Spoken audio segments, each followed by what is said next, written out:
મારા દરેક આદરણીય વાલીશ્રી, આપનું બાળક હોમવર્ક વગર સ્કૂલમાં આવે છે તો મહેરબાની કરી જે બી બાળકો હોમવર્ક કમ્પ્લીટ નથી કરતા એમને પ્લીઝ પ્રેમથી પ્રોત્સાહનથી થોડો સપોર્ટ વધારે કરીને એમને હોમવર્ક પૂરું કરાવીને જ સ્કૂલમાં મોકલવા નમ્ર વિનંતી.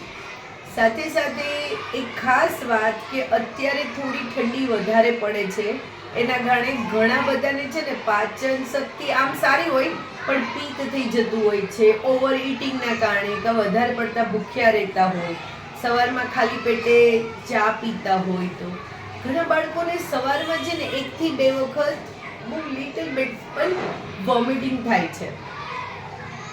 વોમિટિંગ થવાનું એક કારણ એ છે કે અપાચ્ય ફૂડ જે ડાયજેસ્ટ નથી થતું ને એ ફૂડ જ તમને વોમિટિંગ કરાવે છે.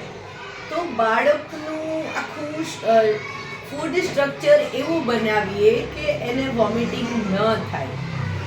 એક વખત વોમિટિંગ થાય એટલે એના 3 દિવસનું જે બી ડાયજેસ્ટ થયેલું છે અને થવાનું છે એ આખું સિસ્ટમ બગડી જાય છે. એટલે ખાસ બાળ મિત્રો, તમે પણ હેલ્થી ફૂડ જ ખાઓ. આપણી જીભની આગળના અડધા ભાગમાં જ સ્વાદ રહેલો છે. એ જીભના અડધા ભાગને કારણે તમે તમારું આખું શરીર શું કામ બગાડો છો? તમને પૂરેપૂરા વિટામિન્સ, પ્રોટીન્સ, કાર્બોહાઈડ્રેટ્સ નથી મળતા તો તમારી આંખ, વાળ, મગજ, સ્કિન, તમારી સ્ટેમિના, તમારી રોગ પ્રતિકારક શક્તિ બધું ઘટે છે. જે સરસ છે એને શું કામ બગાડો છો? મહારાજે તમને બધાને બહુ સરસ હેલ્થ, બ્યુટી સરસ આપ્યું છે. તો સારો ખોરાક, સારી ઊંઘ લઈએ, સારા વિચારો કરીએ, સારું વર્તન કરીએ તો આપણે બેસ્ટ બનીએ ને ફ્રેન્ડ્સ? બાળ મિત્રો, હજી એક વખત કહું છું કે તમે કોઈ એવા ઘરમાંથી નથી આવતા કે તમારે પતંગ લૂંટવી પડે. એટલે મહેરબાની કરી એ જે કામ છે ને એ બહુ ચીપ છે. એવી ચીપેસ્ટ જે કાંઈ મજા છે ને એ આપણે નથી જોતી. તમારા દરેકના ઘરે મમ્મી પપ્પા તમને પતંગ, ફિરકી દર વર્ષે અલગ અલગ લઈ જ આપે છે અને એનાથી જ ઉત્તરાયણની મજા કરો.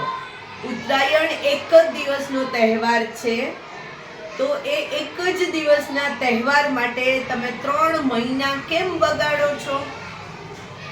ઓકે, તમને ગમે છે તો અડધી કલાક નહીં, તમે કલાક પતંગ ચગાવો, પણ 1 કલાક પછી પતંગ અને એની ફિરકી મૂકી દો.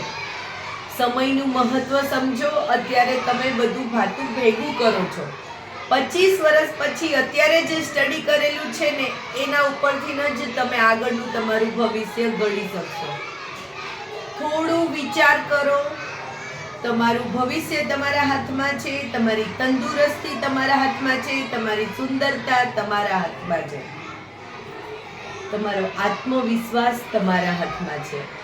સમયસર, વ્યવસ્થિત, સમજી વિચારીને કરેલા કામમાં ઓછી મહેનતે વધારે સફળતા મળે છે અને તમારી સફળતા જ તમને તમારો આત્મવિશ્વાસ સ્ટ્રોંગ કરવા માટે હેલ્પફુલ બને છે.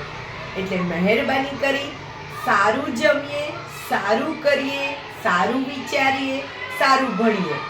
રેડી? જય સ્વામિનારાયણ.